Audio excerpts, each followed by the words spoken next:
Kerajaan Sarawak sentiasa mengiktiraf dan mempertahankan hak rakyat ke atas tanah NCR mereka yang sahih dan diwujudkan selaras dengan peruntukan Undang-Undang Tanah sedia ada. Menurut Menteri Sumber Asli dan Pembangunan Bandar Kedua, Dato' Amar Awang Tengah Liasan, bagi memastikan pengukuran tanah NCR dilaksanakan secara lebih efisien dan efektif, program pengukuran tanah NCR inisiatif baru telah dilaksanakan bermula pada tahun 2010. Program pengukuran tanah NCR inisiatif baru.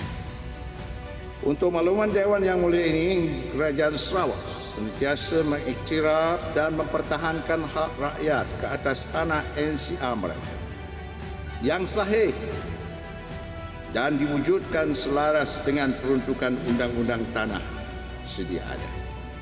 Pengukuran dan pengeluaran surat hak milik tanah NCR telah dilaksanakan sejak 1960-an, khususnya melalui operasi penyelesaian settlement operation selaras dengan bahagian 5 Kanun Tanah Sarawak Bab 81. Bagi memastikan pengukuran tanah NCR dilaksanakan secara lebih efisien dan efektif, program pengukuran tanah NCR inisiatif baru telah dilaksanakan bermula pada tahun 2010. Bagi mempercepatkan pengukuran load individu tanah NCR ini, penuntut tanah hendaklah hadir semasa pengukuran di lapangan, menanda sempadan tanah mereka dengan jelas dan mengelak pertikaian dalam membuat tuntutan agar pengukuran berjalan dengan lebih lancar.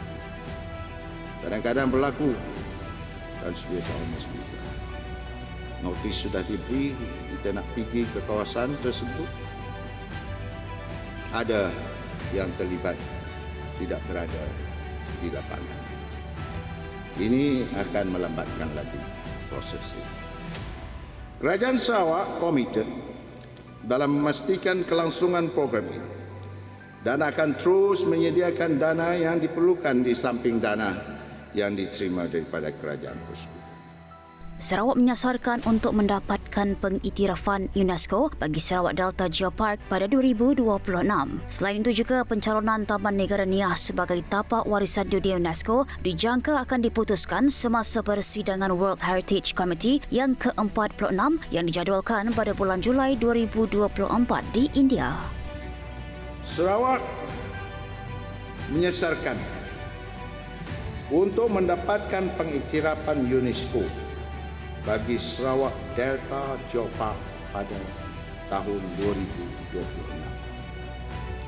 Sebagai persediaan ke arah pengiktirafan tersebut, pelbagai usaha sedang giat dilaksanakan bagi memastikan pencalonan SDGP memenuhi dan mematuhi kriteria UNESCO Global Geopark.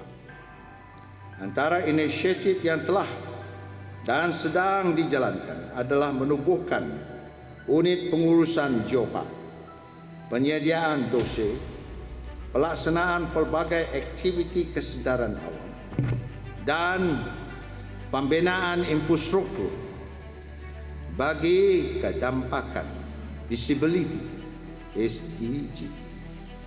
Pengiktirafan Sarawak Delta Geopark sebagai UNESCO Global Geopark akan melonjakkan industri geopelancongan di Sarawak sekaligus meningkatkan taraf sosioekonomi penduduk selaras dengan aspirasi PCDS di Malaysia.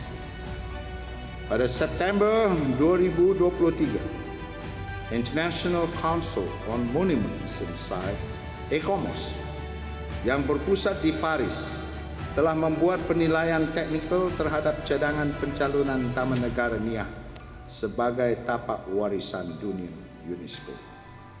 Sehubungan dengan itu juga, satu dokumen Integrated Conservation Management Plan telah disedia dan diserahkan ke pejabat UNESCO Paris pada bulan Februari 2022 untuk menyokong pencalonan tersebut. Cadangan pencalonan ini dijangka diputuskan semasa persidangan World Heritage Committee yang ke-46 yang dijadualkan pada bulan Julai 2024 di India. Sarawak merekodkan jumlah pelaburan diluluskan sebanyak 22.8 bilion ringgit dalam sektor perkhidmatan, pembuatan dan sektor utama pada tahun 2023. Menurut Timbalan Premier Sarawak Dato' Amar Awang Tengah Liasan, pelaburan yang diluluskan ini melibatkan 339 projek yang berpotensi mewujudkan 4,500 peluang pekerjaan. Sarawak recorded RM22.8 billion of approved investment in services, manufacturing and primary sectors in 2023. Domestic direct investment DDI was the main contributor at 65.8% or RM15 billion, while foreign direct investment FDI contributed 34.2% or RM7.8 billion of the total approved investment. This approved investment involved 339 projects, which potentially create 4,500 jobs. The manufacturing sector contributed the highest share of investments at 40.3% or RM9.2 billion of the total approved investment, followed by services sector at 38.6% or RM8.8 billion and primary sector at 21.1% or RM4.8 billion. Kerajaan akan terus mempercepatkan pelaksanaan projek yang dirancang dan pada masa yang sama memperkenalkan langkah baru untuk mengurangkan projek sakit dan tertangguh. I wish to update this August House on the implementation of the various development program and project under the 12th Malaysia Plan. A total of 1,391 state-funded projects with a ceiling of ringgit Malaysia 37.98 billion has been approved. Of this amount, 997 or 72% are physical projects, while the remaining 394 or 28% are non-physical projects, including grant, contribution, investment program and event. As of March 31st, 2024, out of 997 physical projects, 210 projects or 21% have been completed, while the remaining 787% or 787 projects or 79% are still at various stages of implementation. Cumulative expenditure from year 2021 up to 31st March 2024 was ringgit Malaysia 19.1 billion or 50% against the total 12th Malaysia Plan ceiling. The government will continue to expedite the implementation of the planned project, at the same time introduce new measures to reduce and mitigate sick and delayed projects. This includes the appointment of rescue contractors, ensure mobilization of work commence within 1 month upon receipt letter of award. Petroleum Sarawak Berhad Petros dilantik oleh Kerajaan Sarawak sebagai gas aggregator, pengagregat gas di bawah Ordinan Pengagihan Gas Pindaan 2023 berkuat kuasa 1 Februari 2024 yang lalu. Menurut Premier Sarawak Datuk Patinggi Tan Sri Abang Joyton Openg, pelantikan Petros sebagai pengagregat gas Sarawak.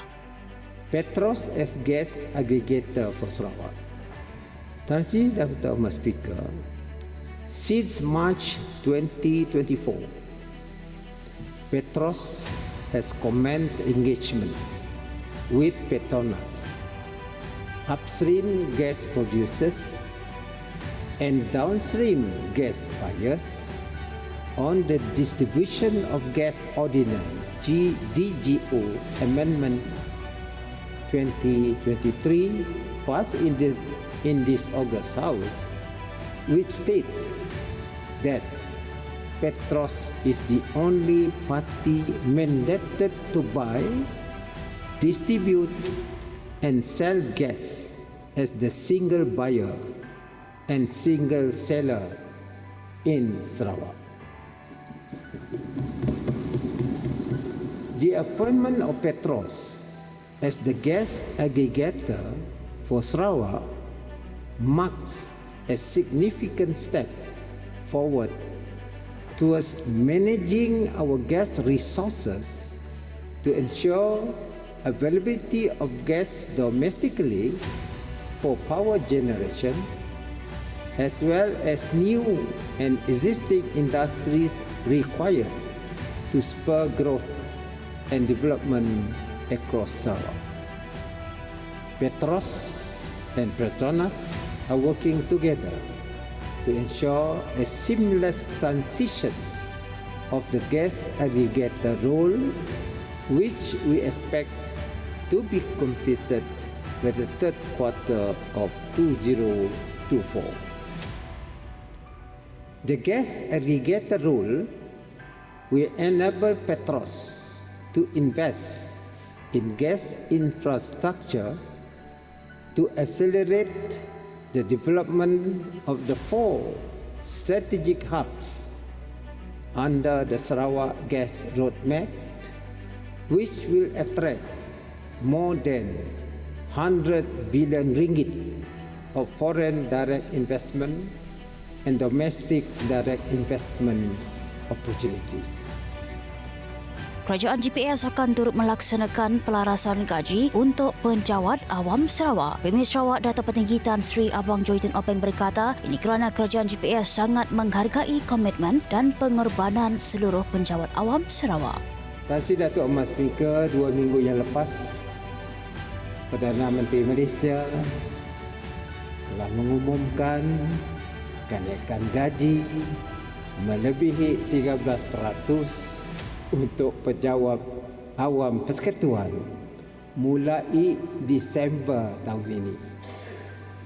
Kerajaan GPS menerima baik pengumuman ini dan akan turut melaksanakan pelarasan gaji untuk penjawat awam Sarawak. Ini kerana kerajaan GPS sangat menghargai komitmen dan pengorbanan seluruh penjawat awam Sarawak.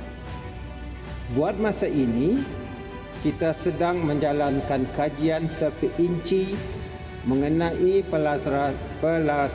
pelarasaan ini agar ianya lebih kompetitif, selaras dengan tugas dan tanggungjawab penjawat awam Sarawak serta kekuatan keuangan kerajaan Sarawak. InsyaAllah, saya akan mengumumkan hasil kajian ini dalam tempoh terdekat tertakluk kepada perincian detail pelarasan gaji yang akan dikeluarkan oleh kerajaan persekutuan yang dijangka diketahui hanya dalam bajet persekutuan hujung tahun ini.